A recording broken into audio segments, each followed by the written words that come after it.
In the quiet town of Ridgewood, Pennsylvania, where autumn leaves blanket the sidewalks like forgotten promises, time moves slowly. The streets are lined with modest brick homes, corner diners, and a single river that cuts through the valley, carrying memories downstream. On October 12, 2009, that river became part of a story no one in Ridgewood would ever forget. 17-year-old Elena Harper left her part-time job at the local bookstore at 8:47 p.m. She texted her mother, Clara Harper, a single line, "Heading home now. Love you." Clara, then 42, was waiting with dinner on the table. Pasta with marinara, Elena's favorite. The clock ticked past 9. Then 10. Clara called Elena's phone. It rang unanswered in the dark. What followed was discovered the next morning by a jogger along the river trail. Elena's body lay near the water's edge, partially concealed by reeds. The medical examiner later determined she had been struck from behind. Her life ended in seconds. No witnesses. No clear motive. The case file listed it as a random act of violence, perhaps a robbery gone wrong, her wallet and phone missing. 3 suspects emerged within weeks. Marcus Reed, 24, a mechanic with a history of petty theft, Jamal Carter, 22, who worked odd jobs around town, and Tyler Voss, 25, a former high school acquaintance of Elena's who had recently returned from military service. Fingerprints on a discarded soda can near the scene matched Marcus. A partial shoe print linked to Jamal. Tyler's phone records placed him in the area that night, though he claimed he was just walking. The trial in 2010 was brief. Evidence was circumstantial. No murder weapon surfaced. The jury convicted all 3 of manslaughter rather than murder, citing insufficient proof of premeditation. Sentences ranged from 12 to 18 years, with eligibility for parole after serving roughly 2/3. Clara Harper sat in the front row every day, silent, her face unreadable. When the verdicts were read, she did not cry. She simply nodded once, as if confirming something she had already decided long before. That nod marked the beginning of 15 years. Clara Harper was not the kind of woman who spoke loudly or drew attention. She worked as a librarian at the Ridgewood Public Library, organizing books, helping children with homework, recommending novels about resilience and second chances. After Elena's death, she kept the same routine. She rose at 6 a.m., brewed coffee, walked to work, shelved returns, smiled at patrons. To the outside world, she appeared to have moved forward. But inside, Clara maintained 2 calendars. One hung in the kitchen, ordinary, marked with dentist appointments and library events. The other was hidden in a locked drawer in her bedroom, a plain wall calendar from 2009, its pages preserved. Each month had dates circled in red ink, the parole hearing dates she tracked through public records, court websites, and occasional calls to the Department of Corrections. She never missed an update. She learned the prison system intimately. Good behavior credits. Overcrowding policies. Mandatory release guidelines. Marcus Reed would be eligible first, in 2021. Jamal Carter in 2023. Tyler Voss, the last, in late 2024. Clara noted every detail in a small notebook she kept beside the calendar. She wrote names, release dates, last known addresses from public parole listings. She was patient. She was precise. During those years, Clara changed in subtle ways. She took self-defense classes at the community center, not the flashy kind with dramatic kicks, but quiet, practical training. How to maintain distance, how to use body weight, how to escape holds. She learned to shoot at a rural range outside town, earning her concealed carry permit legally and without fanfare. She told the instructor she was a woman living alone. He nodded and said nothing more. She also began documenting everything. Not for revenge, at least, not yet, but for clarity. She collected articles about the case, faded newspaper clippings, court transcripts she requested through public records. She interviewed old classmates of Elena's under the guise of writing a memorial piece. She asked careful questions. Had Elena ever mentioned trouble with these men? Did anyone see anything that night? Most conversations led nowhere, but a few fragments emerged. A rumor that Tyler had argued with Elena weeks earlier over a borrowed book he never returned, a sighting of Marcus near the bookstore the day before. Clara never confronted anyone. She listened. She recorded dates and names. She waited. By 2021, Marcus Reed walked free. He moved to a halfway house in Harrisburg, then rented a small apartment in a neighboring county. Clara knew the address within days. She did not approach him.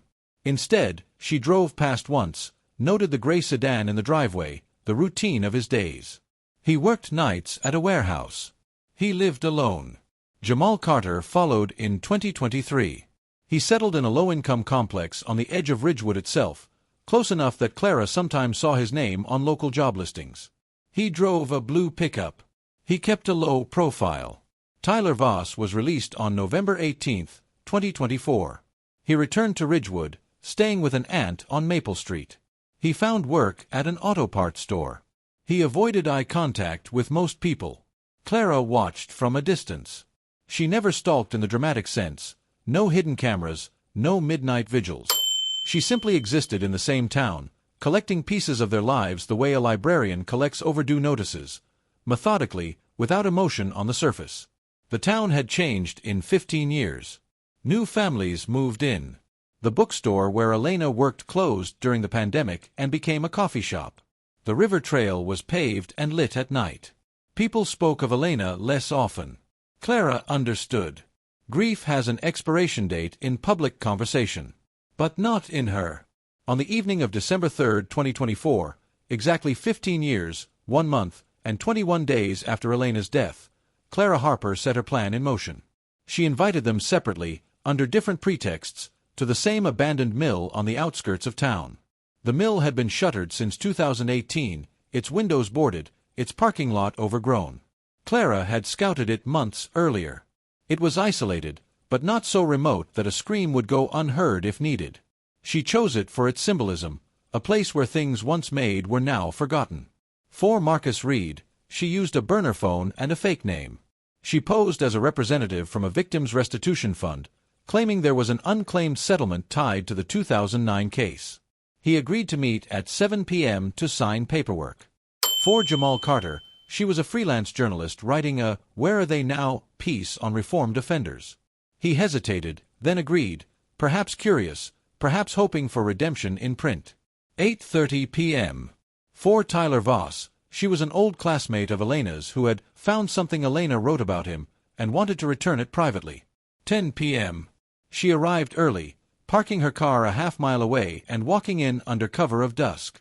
She carried only what she needed, a flashlight, a voice recorder, zip ties purchased legally for craft projects, and her licensed firearm in a concealed holster. She had no intention of killing anyone. That was never the plan. Justice, in her mind, required something else, truth, finally spoken aloud. Marcus arrived first, cautious but greedy for the promised money. Clara waited inside the main hall, where rusted machinery loomed like silent witnesses.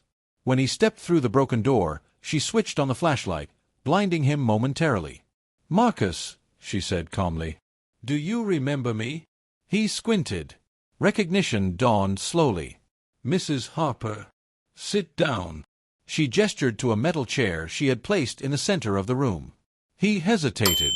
She lifted her jacket slightly, revealing the holster. He sat.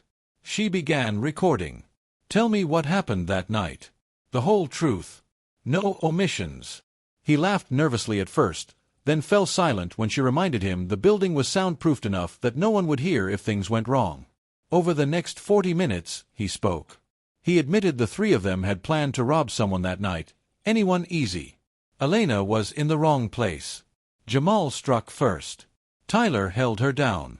Marcus took her things and panicked. They argued about what to do next. In the end, they left her by the river, assuming she was unconscious. They never meant for her to die, he claimed. Clara listened without interruption. When he finished, she asked one question, "Do you regret it?" He looked at the floor. "Every day." She zip-tied his wrists, not tightly, just enough to keep him seated. "You'll stay here until the others arrive." Jamal came next. He recognized Clara immediately. His face drained of color. She repeated the process. Jamal's version differed slightly. He said Tyler planned it, that he only followed along. But the core remained. They acted together. Elena fought back. One blow too hard. By the time Tyler arrived, the other two were bound to chairs, facing each other. Tyler froze in the doorway. "Close the door," Clara said. He did. She played the recordings for him. Marcus first, then Jamal. Tyler listened, head bowed. When the last file ended, he whispered, "I'm sorry." Clara stepped forward. Sorry isn't enough. Not after 15 years. She did not raise her voice. She did not strike anyone. Instead, she placed the recorder on a crate and spoke directly to them. "You took my daughter. The system gave you sentences you didn't serve fully. Tomorrow morning, I will deliver this recording to the district attorney. It contains your full confessions, voluntary, uncoerced, witnessed only by me. If any of you deny it later, I have the audio. If you run, I will release it publicly." The statute of limitations on perjury and related charges may have passed for some parts, but conspiracy to obstruct justice never truly expires when new evidence surfaces. She paused. "But I'm giving you a choice tonight. Confess officially, tonight, at the police station, or live knowing I hold this truth. And if you ever hurt another person, I will make sure the world knows exactly who you are." Silence filled the mill. Marcus spoke first. "I'll go." Jamal nodded. Tyler looked at Clara for a long moment. I never stopped seeing her face. They walked out together, Clara behind them, firearm holstered but visible. She drove them to the Ridgewood police station in her own car. At 1:14 a.m. on December 4, 2024, all three men gave formal statements corroborating what they had told her hours earlier. The district attorney reopened the case as aggravated manslaughter with new evidence of conspiracy and intent. The men were rearrested. Because of double jeopardy protections, they could not be retried for the original crime, but the confessions opened doors to additional charges: evidence tampering, conspiracy after the fact, and violation of parole terms through false statements at hearings. Clara did not attend the new hearings. She returned the hidden calendar to the drawer, unmarked now. She continued working at the library, recommending books about forgiveness, closure, and the long road of healing. In interviews later, few and brief, she said only this: "I waited 15 years not for blood, but for truth. Sometimes truth takes longer than justice. But it lasts longer, too." Ridgewood still talks about that night in hushed tones. Some call Clara a hero. Others say she crossed a line. Most simply shake their heads and remember Elena, the girl who loved books, who smiled at strangers, whose life ended too soon. Clara Harper never remarried. She never moved away. She walks the river trail most evenings, pausing at the spot where Elena was found. She places a single white flower there, not every day, but often enough. And the river keeps flowing, carrying what cannot be changed downstream, while the woman who waited watches from the bank. In the end, revenge is loud and fleeting. Patience is quiet. And sometimes, patience wins.